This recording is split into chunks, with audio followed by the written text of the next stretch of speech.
Hi, I'm Joni Patry, and welcome to my YouTube channel. Well, today I want to talk about the moon. The moon is probably the most important planet in your chart. And I say this because it represents your mind. It represents intelligence, and your mind, you may not be aware of, is really directed by your emotions and your feelings, because we may think we're making some very logical choices in life, but they are basically chosen by the way we feel. And what dictates the way we feel? Our emotions, and that is through our mind, which is ruled by the moon, all of this. So the moon represents our feelings, our emotions, and it filters everything in our life by how we feel.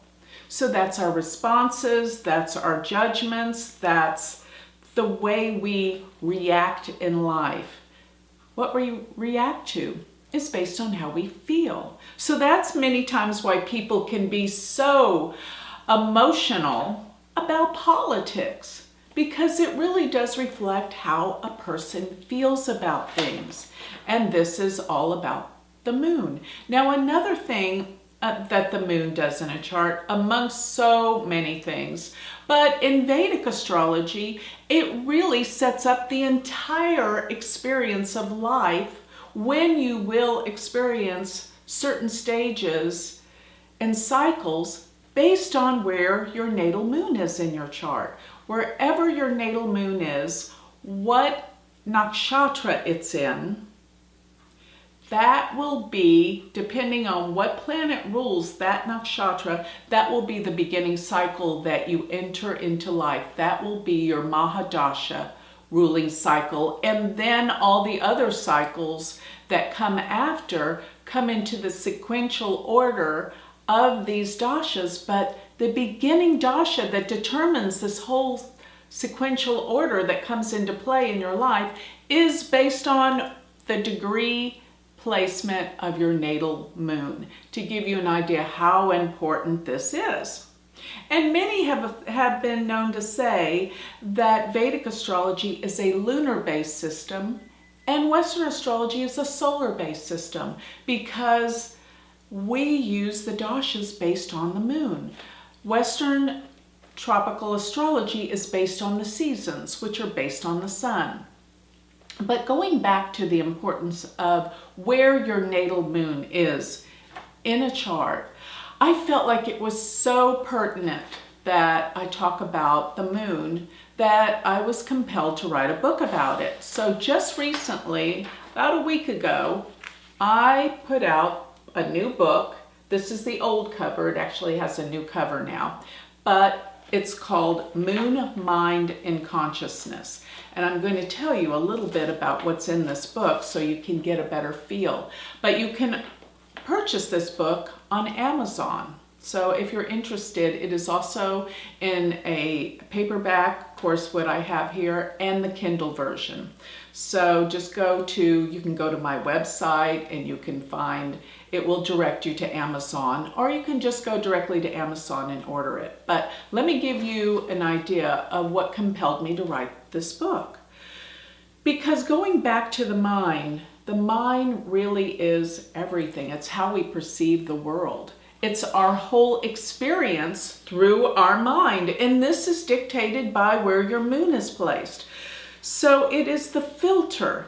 And the moon also, let me remind you, represents the mother in a chart, because the mother is our first experience with feelings, emotions. The mother, we're in the womb. We feel the mother's feelings and emotions. We pick up on this. And definitely our early experiences with our mother will determine many times so many aspects of how we feel throughout life, because the mother is here to give security and protection. But if a child came into this world and did not feel loved or protected, then the rest of the life will be trying to find love, security, and protection. And sometimes this does not come through some very positive ways, because it can have a lot to do with addictions and problems, relationship problems, and just the way if you come into the world and you feel unloved and you feel insecure, that's how you're going to view the world throughout life. Unloved, feeling like you are not lovable. You don't deserve love. And furthermore, different experiences of no trust, of fear will be a part of the life, because that was the initial onset that filters into the mind and how we perceive our world throughout life. So it does deal with the issue of love. And when it will dictate our basic instinct of how we react to the world. So this is all from how we feel. And this originates from childhood, and this formulates our mind. So this is so important. And thinking about the moon, we look at the moon cycle as the new moon to the full moon to the waxing and waning cycle of the moon as the prospect of growth and decline.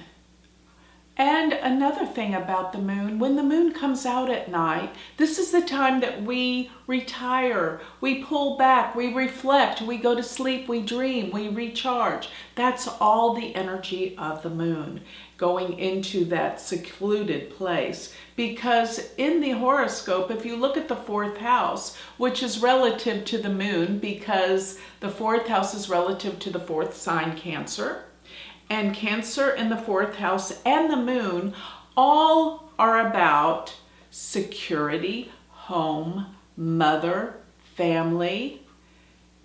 And this is what we really base our whole life on, a sense of security and love and protection. So in this book, I wanted to really go through all these different variables that can be seen in a chart concerning the moon. And I want to go over some of those today so you can better learn about your moon in your chart. But one thing I do want to say, because the moon is the mother, that I dedicated this book to all mothers, because through the love of the mother, this is going to be where the world is perceived as a loving, giving, and beautiful place. So mothers have this power to give that to their children.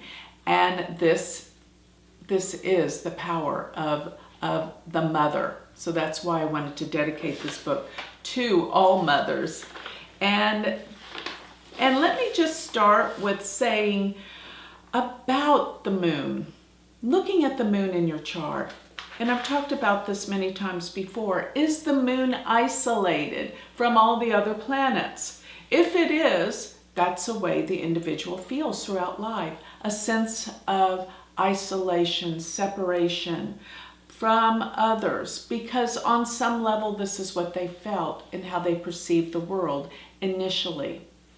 So another variable that's so important to see with the moon is to see what planets are with the moon, because it will influence the person's life tremendously according to what planets are conjunct the moon or aspecting the moon. And of course, another variable is what house is the moon in your chart, because the houses give the area of life that will be the most experienced. So those that have a moon in the 8th house, it's not easy, and they do have trouble with security and the mother, because the 8th house is the most difficult house of all. It's actually the house that deals with scandals, disgrace, humiliation. And you're going to find that those that have had lives that have experienced this have the moon in the 8th house. So another thing to look for is the moon with Rahu or Ketu. The moon with Rahu is extreme, and you're going to see many cases in this book of those that have Rahu conjunct the moon. And many people are famous, especially if Rahu is conjunct the moon in the 10th house. This promotes fame, recognition, and not always a sense of peace of mind, because Rahu moon does not give peace of mind. A certain individual that has Rahu conjunct the moon is Jacqueline Kennedy Onassis. And guess what house it happens to be in? You're right, the 7th house, marriage. Talk about intensity. Not only was she married to the President of the United States, who was assassinated in front of her eyes, but soon after, she married Aristotle Onassis, who was one of the richest men in the world. And he was a foreigner. Remember, Rahu can represent foreigners. And Moon Rahu, this all came through her husbands. All of this fame, recognition, and extremes in emotional extremes in life. That's Rahu with the moon. Her son, John F. Kennedy Jr., had the moon conjunct Ketu. The moon being the mother, well, his mother experienced great losses. Ketu can represent losses. His moon Ketu are in the 7th house. And when he died in the plane crash, he was with his wife and her sister. So great losses in the area of relationships. And he had his problems. It's been known in relationships.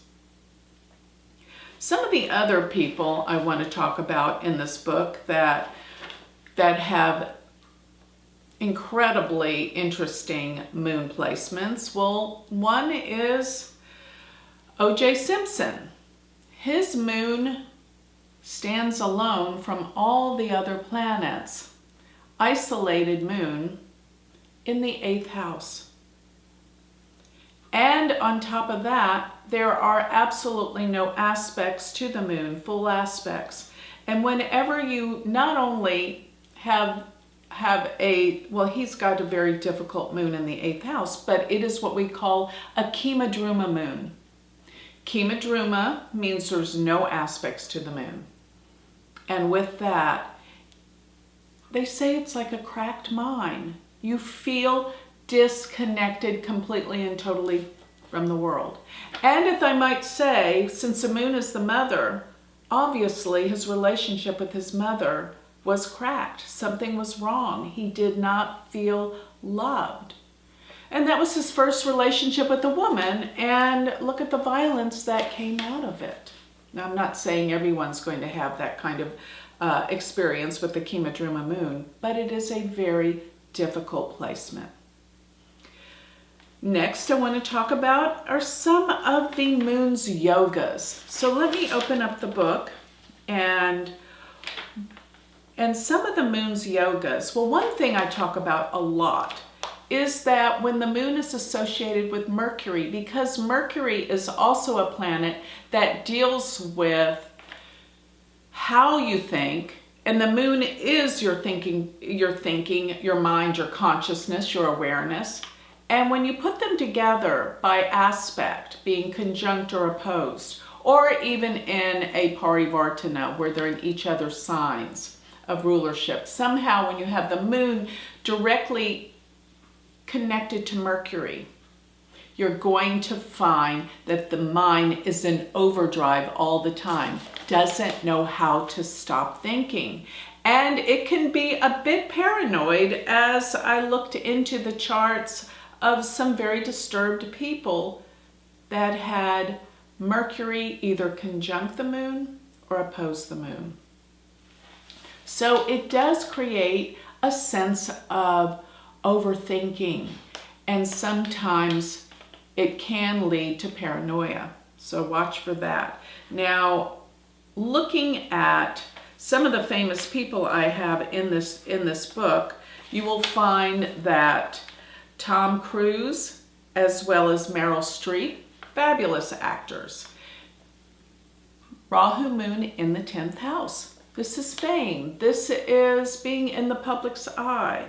And some others, Jim Jones, which his moon and Rahu are so intense in the 4th house. So this is Jim Jones was the one with the Jonestown where everyone drank the Kool-Aid. What makes someone have such a powerful mind that they can make people destroy themselves? Charles Manson, another example of a moon Rahu. And in the 10th house, yes, he was famous. Or should we say infamous? But this is the power of the moon with Rahu. Some other people that have just some amazing placements of the moon are Clint Eastwood, Jeff Bridges, moon in Taurus, exalted in the 10th house, famous and an amazing actor, won the Academy Award. Michael Jackson, moon in the 10th house, fame. Wasn't with Rahu, but the moon in the 10th represents massive fame. And I might say Tatum O'Neal. She won an Academy Award when she was just a child. She has moon conjunct Rahu. But I will say this, she has been known to say that she was molested as a child. And yes, she blames her mother. There was no protection. Moon Rahu, once again. So looking at some of the yogas with the moon, I want to talk about when the moon is surrounded by planets, either second from the moon or 12th from the moon. And I'm talking the houses not being in the same house with the moon, but that does support the moon as well. The moon needs support. When it's surrounded by planets, it feels good and people feel supported. So you're going to look at many instances of the moon being surrounded by planets. Another indicator, which I love to talk about, is the Adi Yoga. The Adi Yoga is when there are planets either 6th, 7th, or 8th from the moon. So in other words, it's going to be when you have the benefics, though, opposite the moon. So when you have benefics opposite the moon, it's like those benefics, which are Jupiter, Venus, and Mercury, by the way, opposite the moon, they enlighten the moon with their energy, with their rays. And Adi Yoga will always bring success and wealth and money, by the way. Guess who has it? Bill Gates. Adi Yoga, all the planets opposing the moon. So another Rahu moon, which many times can deal with, especially if it's in the nakshatra of Shatabhishek, which is in Aquarius, can deal with addictions. And Robin Williams' chart will be a prime example because he was known to struggle with addictions his whole life. Some others, born on an eclipse. Well, Donald Trump, born on an eclipse, a lunar eclipse. And there are many people of power that have been born on eclipses. This is a major turning point. And another example in this book that deals with an afflicted mind, an affliction, is this individual has moon conjunct debilitated Saturn. So therefore the moon conjunction is in Aries with Saturn. Tanya Harding, she was the Olympic skater that was, there just came out a movie about her. Very interesting how disturbed she was due to the abuse that she had from her mother. Moon, Saturn debilitated. So some other people, this book also, I talk a lot about how important the moon is in terms of transits. And what I mean by that is planets transiting to the moon. And what I'm talking about is Sati, because so many people have talked about Sati. What is Sati? When Saturn comes to the moon. So it's when Saturn is before, the sign of, and the sign after the moon. And actually Sati means 7.5 years. And if you look it up on the internet, you will be afraid. So don't do that. They talk about it being the most vile, worst time of your life, and it lasts for 7.5 years. I totally disagree. And I give examples of some very famous people that went through Sati. One who struggled tremendously, it was Bill Clinton. And guess what time it was when Saturn was coming towards his moon, which, by the way, is in his 8th house, the Monica Lewinsky trial. And another example I use of Sati that's quite different is Jordan Spieth. And for those of you that love golf, you will know who Jordan Spieth is. He is actually lives here in Dallas. And he is friends with one of my sons. But looking at his chart, the day of the Masters golf tournament, one of the most glorious games in golf that you can achieve, Saturn was exactly on his moon and he won the Masters. So sometimes Sati can give you that diligence, persistence to persevere and make something happen. But of course, his moon was in the 9th house, not the 8th house. So the house placement is vitally important. And a lot of things you're going to find just by all the planets, how they're relatively associated with the moon. Because remember, the moon has to do with how we feel. And the choices we make in life are based on how we feel, who we bring into our life, who we like, because the way they make us feel. So feelings are so much a part. It is our emotional body that does determine so many things, including our health.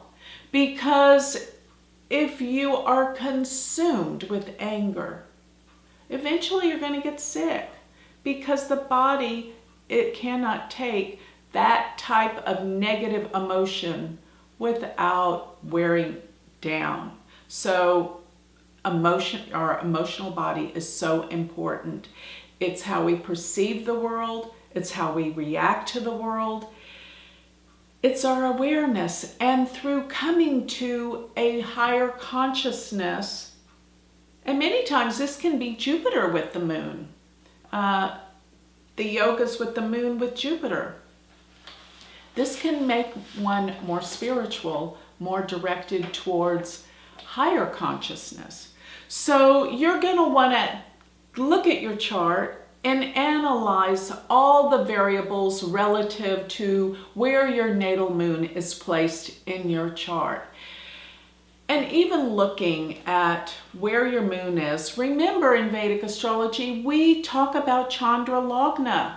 So we make the moon the ascendant and we see where all the planets are transiting relative to the moon to better understand our experiences from the transiting planets.